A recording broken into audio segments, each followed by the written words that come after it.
in a small, forgotten corner of Cebu City, where the roads are made of mud and the houses lean like tired souls. A 10-year-old boy named Bayron Virgolino lives with dreams far bigger than his fragile world. His family barely gets by. His father drives a rusted tricycle that breaks down more often than it runs, and his mother washes clothes for neighbors under the burning sun. Their one-room home is made of thin plywood and corrugated iron sheets that rattle whenever the wind passes. But in the middle of all this poverty and struggle, Bayron has something that keeps him alive. A little handmade guitar built from broken wood, fishing line, and bottle caps. It is far from perfect, yet in his hands, it becomes a bridge to another world. Every night, when the city quiets and only the crickets remain, he climbs up to the roof, sits under the stars, and lets his fingers dance across the strings. The music is his language, his freedom, and his way of telling the world that he exists. He had never taken lessons or owned a real instrument. He learned by watching street performers and listening to songs on an old radio his father found in a junkyard. He listened to Irish folk music, Elvis Presley classics, and opium ballads, mixing them in his heart like poetry. His teacher, who often saw him playing during lunch breaks, recorded him one day performing a soulful melody with eyes closed, lost in another world. That short video traveled farther than anyone imagined, reaching millions of people, and one day, a message arrived that would change everything. It was from Ireland's Got Talent. They wanted Bayron to audition. His mother cried, holding the phone as if it were gold. They didn't have the money, but she refused to give up. She sold her old sewing machine, borrowed from friends, and bought him a second-hand white shirt and a pair of slippers. "You will stand proud, Anik," she told him.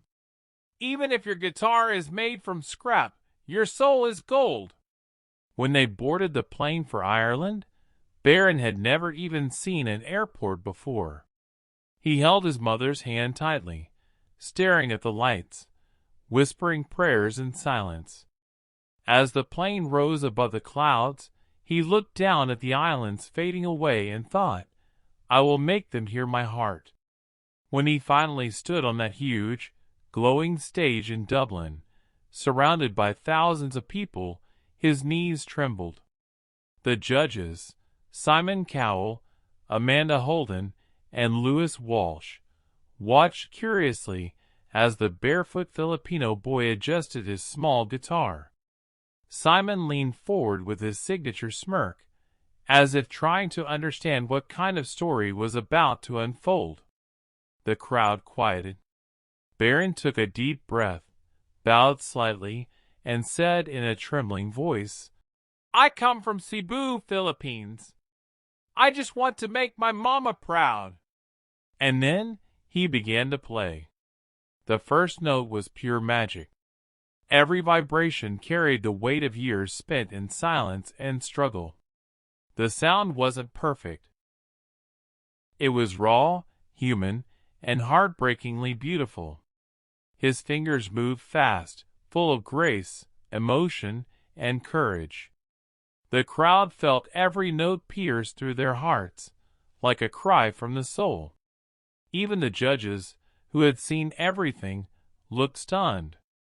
Amanda's eyes shimmered, Louis whispered something under his breath, and Simon sat frozen, his smirk gone. When Bayron finished with a final trembling chord, the silence in the room was louder than any applause. Then suddenly, the audience rose, cheering wildly, tears falling from many eyes. Bayron stood there, shaking, not realizing he had just changed his life forever. The applause thundered through the hall like a storm that refused to fade. Bayron stood frozen on the bright stage, his tiny hands still trembling over the strings of his handmade guitar. His breathing was unsteady, and for a moment he didn't understand what had just happened. The crowd's cheers washed over him like waves, and the bright lights blurred with his tears. Then, through the golden haze, he saw Simon Cowell stand up. The audience gasped. It was rare, almost impossible, to see Simon rise for anyone. He looked down at the small boy in front of him, his expression soft but overwhelmed, and said in a voice that trembled slightly, "Bayron, I've seen many musicians on this stage, but none like you. You didn't just play music, you made us feel it. Every note you played told your story." The audience roared again, and Bayron, overwhelmed by emotion, clasped his hands to his heart. Amanda Holden wiped her tears, her voice breaking as she leaned into her microphone. "You are the reason this show exists," she said gently. "You reminded us why we love music. It's not about fame or perfection. It's about the soul behind every sound." Louis Walsh shook his head in disbelief, smiling through misty eyes. "You're only 10, he said, "but you played with the heart of a lifetime." Bayron could hardly speak. He tried to smile, but ended up crying instead, his shoulders shaking under the weight of the moment. His mother was shown on the big screen backstage, her face wet with tears, clutching her chest as if she could feel his heartbeat through the walls. The audience turned to see her and began clapping louder, chanting, "Bay! Bay! Bay!"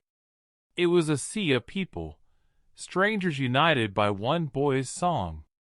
Bayron looked up, whispering, "Thank you," but his voice was lost in the cheers. Then Simon raised his hand slowly, paused, and with a deep breath, slammed the golden buzzer. The hall exploded in gold. Confetti rained down like stars falling from the ceiling, covering Bayron as he fell to his knees, crying and laughing all at once. His guitar lay beside him, glimmering under the golden storm. Simon stepped onto the stage, a moment so rare that even the judges looked stunned. He walked toward Bayron and knelt down beside him, gently placing a hand on his shoulder. "You have a gift, young man," he said softly, his voice barely audible through the cheers. "You just changed everything tonight." Amanda stood to clap as more confetti fell, her tears shining under the lights. Louis joined in, shaking his head in awe, saying, "He's not just talented, he's a miracle." The golden light surrounded the boy like a dream, his face lit with both disbelief and pure joy. The audience began chanting again, louder this time, the cameras capturing every tear, every smile, every trembling breath. In that one unforgettable moment, a poor boy from Cebu became a symbol of hope for millions. Bayron hugged his small guitar tightly, whispering through his tears, "Mama, we did it." The next morning, the world had changed for Bayron Virgolino. His golden buzzer performance had gone viral overnight, spreading like wildfire across social media.